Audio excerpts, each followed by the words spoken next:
Afternoon. Afternoon. Alexander Marks with Schools Over Stadiums. Well, after 16 months since the special session, it appears that public education is not the only thing suffering from a lack of public and financial investment. It's ironic. When public education receives additional funding, it comes with layers of accountability. Yet when billionaires get their hands on public money, they're met with cheerleaders and excuses, mainly from this chair and the Review Journal. Where is the accountability for this misguided project?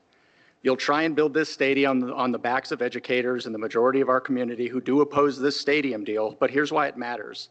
Next legislative session, we'll need an additional $600 million to keep on the path for public education national average.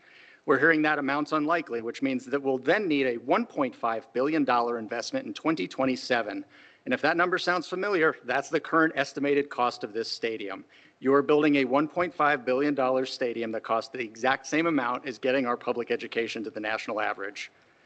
We know that this publicly financed stadium won't solve any of our financial woes because the first publicly financed stadium didn't solve our woes.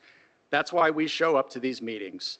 We understand you've been provided a task by our misguided legislature, but that task does not include gaslighting our community. That task does not include cheerleading for an inept billionaire. That task does not include bending over backwards in the face of all economic data. There is a reason baseball doesn't have cheerleaders. Someone has to point out what an absolute waste of public resources this is, and we're happy to be those happy warriors and the one consistent organization pointing out the absolute failure of our elected officials and our appointed leaders when it comes to being good stewards of our public money. This chair, who was lobbying for this bill and now oversees the implementation somehow, proved our point best in his recent comments. It's clear the Fishers have the ability to provide the financing for the stadium, period. They just have it. Thank you for proving our point. If they have the money, why can't the billionaire pay for the stadium himself without relying on public funds? Why are we here when every economist and our educators are waiting in the cheap seats to tell you all we told you so? We're happy to be watchdogs on this issue. We understand that the court didn't rule on the constitutionality of our issue because they noted that the case wasn't ripe after 16 months and very little work having been accomplished to trigger any public funding. We'll be ready and wait when it does because this is a fight worth having. Public money doesn't belong in these kinds of projects, and we'll continue to educate our community on this issue, which has led to the public overwhelmingly disapproving of this misguided project. Those numbers will continue to rise as demand for actual changes we face is demanded of you all. When we get this on the ballot, our citizens will finally have a voice. Thank you. Thank you. Anybody else?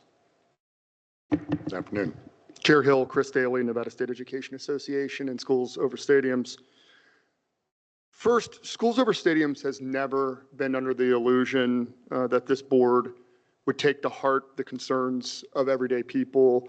We know you largely serve as a rubber stamp for the big resorts, gaming, development interests, and now the A's fine. Over much of the last year, we've been battling lawyers for John Fisher and this authority. While we've had a couple of setbacks in courts of law, we are overwhelmingly winning the battle in the court of public opinion. Everyday Nevadans not only share our priorities, they are also aware that John Fisher is the worst owner in sports. Simply put, the public is against this deal. I think that's probably why there's been a lot of posturing. It happens on that side of the dais. I think it happens on this side of the dais as well over the viability of the A's stadium proposal and will it actually happen.